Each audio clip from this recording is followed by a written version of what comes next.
Good morning. I'm Officer Juan Barnes with the New Orleans Police Department Public Affairs Office. I serve as the coordinator for the Crimestoppers program. Today we're going to be talking to the kids about the law and how the law affects them. We're going to just give a brief preview of what we're going to be discussing throughout the one-year program that we're going to be doing with the Crimestoppers program. Look forward to this program, look forward to interacting with the kids, and look forward to letting the kids know how they can be a part of helping stop crime in the city of New Orleans. Thank you. Well, we're going to talk a little bit about leadership and about the obligation I think that they have to their peers, setting a good example and things of that nature, and how they can help us and interact with the sheriff's office. Believe it or not, there were over 1,400 teenagers murdered last year. That's stunning, because none of us may ever think that would happen to us, but that is a horrible, horrible number. I'm just going to read some real quick statistics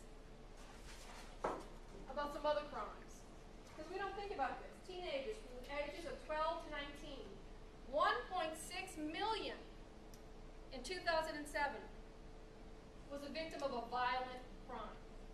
A violent crime. That could be an armed robbery. That could certainly be a shooting. That could be a sex crime. 1.6 million. Y'all are also, in your age range, in the second to highest category of possibly becoming a victim of a crime. I'd like to know, in your opinion, what is the #1 crime concern right now facing teenagers? Drugs. Drugs. It was the #1 crime concern facing teenagers in 1976, 77 when I was in high school. Because marijuana didn't just pop here yesterday.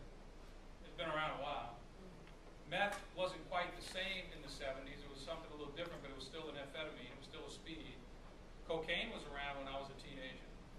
Crack wasn't around yet because people hadn't figured out how to make it that way. Heroin was around. Acid was around. The biggest problem that teenagers face is saying no to drugs. There's a lot of pressure to say yes. There's experimentation. Hey, I kind of want to know what this is about. But it's not ever going to be healthy for you. It's going to lead to poor choices. It's going to lead to poor grades. It's going to lead to poor friendship networks. And when all those things start to come together on you pretty quick, before you know it, you're in serious, serious trouble. And it happens that fast. There's two old stories in the police department of New Orleans. First off, that's the only badge in the country that looks that way. It's a star and a crescent.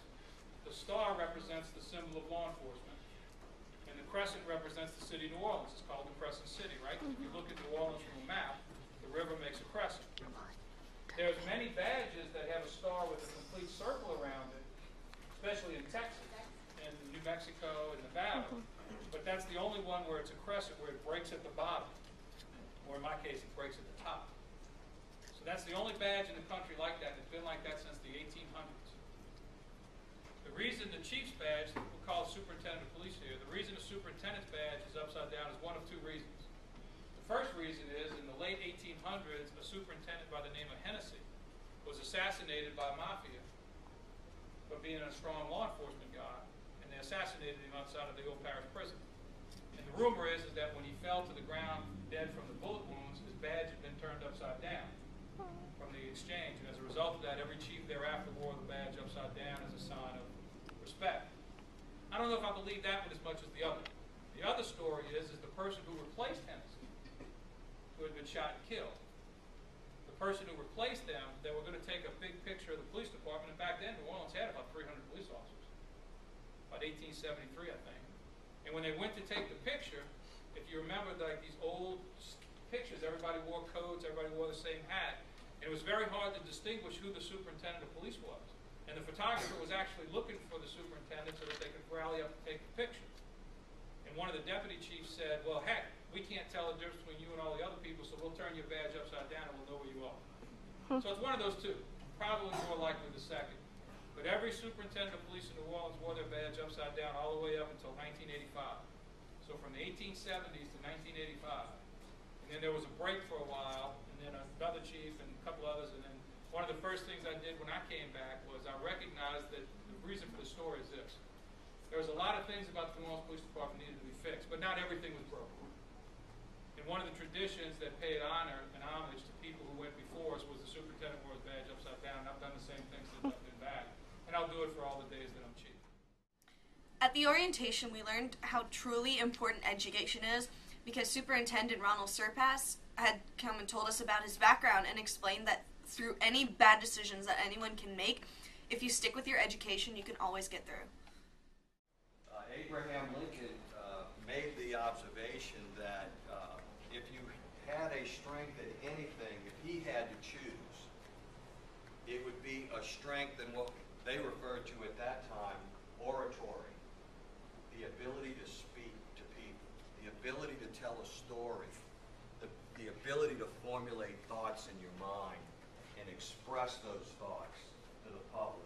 And he firmly believed that no matter what you did, whether you were a politician, a lawyer, a doctor, or whatever, that the key to your success in life would be the ability to communicate with everyone that you interact with day in and day out. And it's interesting that Lincoln believed in that. He came from a very small farm, a farmer, but the reality is he had a story about everything. He mesmerized people that he could analogize any particular thing that would happen in his life. He had a story about it. And even when he formulated his cabinet, and they talk about this, if you've not read the book Lincoln on Leadership, it is very much worthwhile you reading, especially at this point in time in your life. Because Lincoln very much believed that for him to be a success, he not only had to surround himself with his friends, he had to surround himself with his detractors. Because he thought that they had something very interesting to provide and to say, and it always kept both of his feet on the ground because he knew what the other side was thinking. So thank you for the opportunity to spend these few minutes with you this morning. Good luck to each and every one of you. Please do not pass on any opportunity presented to you. You are the folks that will make a difference now, next week, and in the future. And it's your leadership. Don't underestimate the role that you have in the sphere of influence that you have in the circles that you travel. Don't ever underestimate that, because you will miss that opportunity to possibly affect and change bad decisions made by good people. And you will think back when you reach age 52, such as myself, and I still think back to my high school years of opportunities that I did not take advantage of. They are few and far between. And I can tell you it's going to be much harder for you in your generation to be successful than it was for my generation or the generation before me. If you read the current events, read about the economy, read about how the exportation of jobs and everything else that's going on, it's tough. It's tough. And that's why it's key that you're not passing those opportunities. So thank you. I appreciate it. Has anyone ever been to Europe? I have. You have? Great. Do you have sleep problems? Jacob. I grew up not that far from here. I grew up in a little blue-collar neighborhood in mid-city New Orleans, right next to, who knows where Xavier University is? Most of you guys, okay, you've probably all been there then, right? A little one-block street there next to Xavier. Went to Catholic schools, went to St. Matthias School that doesn't exist anymore.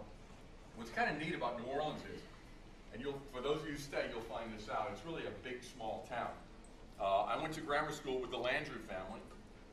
Knew Senator Landrew when she was a little girl. One of the Landrew, the baby brother, is my chief of my drug unit now. He's a career prosecutor. And I grew up with our DA. Who knows who the DA in New Orleans is? District Attorney, elected DA. Yeah, how'd you know that? There you go. Okay. Leon Canizaro is the elected DA in New Orleans. Leon and I grew up together. We both went to St. Matthias School together. And when I was a kid, I didn't have any idea of what I wanted to do when I grew up. You know, I mean, I think very few people do. Some are lucky enough to. Some of you may have passions for what you do, and you may want to do that. Went to De La Salle High School. Long time ago, before De La Salle was even co-ed. And Leon and I went to De La Salle High School together. And I was a decent student, not a great student, not a straight A student, average student. Tried different things in school, tried football and writing for the newspaper and band my first year, and moved on from one thing to another. Then I went to University of New Orleans undergrad. So do you have any advice for the teens when they follow their dreams and hopefully? Do not miss opportunities that come up. Take advantage of each and every one, because they may not ever resurface again. And I think a lot of times successful people recognize and realize that when an opportunity presents itself, you got to make the most of it. I go to Archbishop Roma High School. I'm a team ambassador against crime. Hi, I'm Katie Sepsich. I'm from Sacred Heart, and I'm excited about today, and I'm really looking forward to learning more about crime in New Orleans and how to prevent it. I'm Corey Deckero, and I am a junior at Fountain High School. And I think the biggest crime committed by teens right now is underage drinking. Hi, I'm Ashley McPhail. I go to the Academy of Sacred Heart, and I'm really excited to be here and learn more about crime. Hi, I'm Rachel. Are y'all getting Hi, excited already? if I could be anything in law enforcement, I'd probably be a city attorney, because that's what my mom is. All the way, table, you know? Yeah, I'm a police officer. Hi, I'm Francesca, and I'm from El Carmel Academy, and I'm a sophomore. Okay. Hi, I'm Ewan, and I'm from Patrick F. Taylor. And hi, I'm Kenya, and I'm from Patrick F. Taylor also. And we're excited to be here and to learn and to gain a new experience and just serve and help our community in a different way. Hi, I'm Amy Fuente. Hi, Mary. We go to Dominican. Yeah. Hi, my name is Trey Robinson, and I go to Helen Cox. Charles, and I go to Holy Cross. I'm Brittany, and I go to Carter. I guess I'm kind of happy to be here. I'm very excited to have the opportunity to be here to share and learn. I agree with this. Hi, I'm Christina, and I'm from Salmon, and I'm very excited to be here today.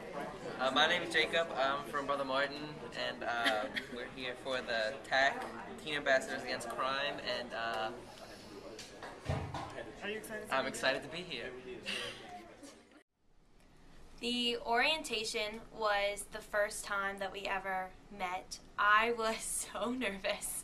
I didn't know what to expect. I didn't know how many people were there, and it was kind of, I heard it from my school, so I was just kind of didn't even know what it was about. I was really, to make it even worse, I walked in with Sheriff Newell Norman, which was just like, oh my God, that's the sheriff! And so I was just really nervous. But the thing that got to me was when we played this game where if you think that this is a bad crime, go on this side. If you think that this is not that big of a deal, then go on this side. And then we talked about the crime that we experience on a day-to-day basis. And personally, I'm like some Catholic uptown schoolgirl, which is not the particular crime capital of the world, so I don't have day-to-day experiences with crime. But I just remember thinking like, oh my gosh, this is just crazy that some people, this is what they go through every day, like crime and, you know, all these like drugs and alcohol, that's a part of their everyday life. And so just, I'm really thankful to Crimestoppers that they gave me, you know, to open sort of my eyes to, you know, that world. So. What did I have to say? I'm sorry.